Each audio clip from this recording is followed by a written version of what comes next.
नमस्कार, कैसे हैं आप लोग? आशा करती हूँ बहुत अच्छे होंगे क्योंकि सास भी कभी बहू थी। मिताली की दोस्त आती है जो इसके बारे में ऋतिक से मिताली ने बताया था कि तुम्हारी जो गर्लफ्रेंड जो तुम्हें मैसेज देती है उसके बारे में ये बता देगी। तो उसने बताया कि जो मंजुलिशा करके एक लड़की है और उसका नेटवर्क तुम्हारे घर से ही आ रहा है, तो वही इसी घर की कोई हो सकती है। तो ऋतिक को याद आता है मंजुलिशा तो मतलब मुन्नी है। फिर एकदम से वो गुस्से में मुन्नी के पास जाता है और कहता है कि तुम थी जिसके लिए मैं तुम्हें मैसेज करता था और तुम्हें मैं अपनी हर दिल की बात बताता था। तुमने मेरे ही दिल से खेला है और तुम एक बाई हो इस घर की। तुम सोच भी सकती हो कि मैं तुमसे दिल लगाऊंगा, मैं तुमसे प्यार करूंगा। मैंने तुमसे थोड़ा प्यार से क्या बात कर ली, तुम्हें अपना मान लिया, तो तुमने इतना ज़्यादा गलत व्यवहार कर दिया मेरे साथ। इतने में तुलसी सुनती है और तुलसी भी आकर गुस्से में बोलती है, ये तुमने मुन्नी क्या किया?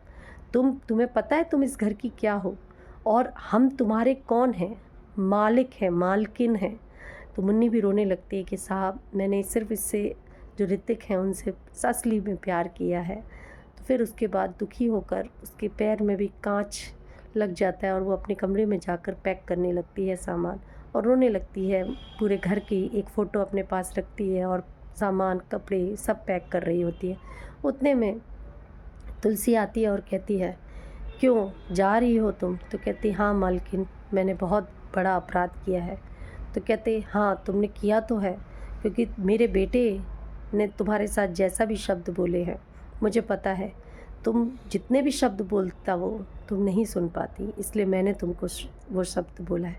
तुम्हें पता है मैं भी एक पुजारी की बेटी थी और इसी वीरानी परिवार के घर के बाहर हम रहते थे। तुम तो इस परिवार में रहती हो, मैं तुम्हें कैसे पराया मान सकती हूँ? तुम इस घर की कोई भी छोटी नहीं हो। मैं तुम्हें एक जगह भेज रही हूँ, प्रगति हॉस्टल, उसमें जाकर तुम अपना एडमिशन लो, अच्छी पढ़ाई करो और मेरा नाम रोशन करो और इसी तरीके से एक अच्छे ऑफिसर बन के दिखाना, क्योंकि इस घर में तुम्हें उसी तरीके से पहचान मिलेगी। और मेरे लिए कभी भी तुम बाई नहीं थी, तुम मेरी बेटी जैसी हो और जितनी भी मदद होगी मैं तुम्हें ज़रूर करूँगी, क्योंकि ये जो मदद है ये तुम्हारी अपनी की हुई है। तुमने इतने सालों इस घर का जो सम्मान दिया है, जो इतना काम किया है, तो उसके बदले मैं तुम्हें थोड़ा सा कुछ देना चाह रही हूँ। और मुन्नी मना नहीं करना और वहाँ जाना, गांव जाने की बिल्कुल भी ज़रूरत नहीं है।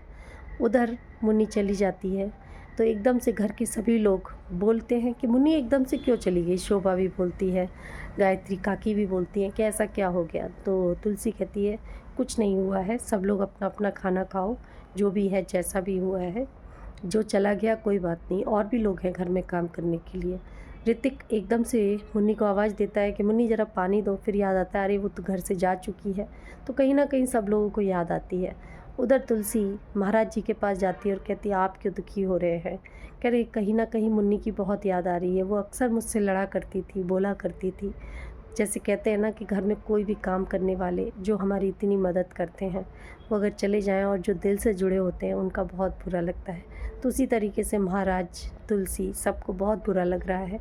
फिर उसके बाद शादी की बहुत तेज धूमधाम से तैयारियां हो रही हैं। कौन किस गाने पर डांस करेगा, कौन किस तरीके से मिलेगा, किस तरीके से पूरी शादी होगी। उसी बीच में मिताली को एकदम से वो जोर चढ़ जाता है कि भूत एकदम से, तो सभी लोग एकदम से परेशान हो जाते हैं, ये क्या होगा। तो आपको क्या लगता है कि ये ऊपर ही कोई भूत है या कोई एक नया संकेत मिलने वाला है वीरानी परिवार को? जानने के लिए मेरे साथ जुड़े रहिए। और ऋतिक और मुन्नी क्या आपस में दोबारा मिलेंगे या मिताली, वृंदा और अंगद, किसकी दोनों में से शादी होगी? नमस्कार।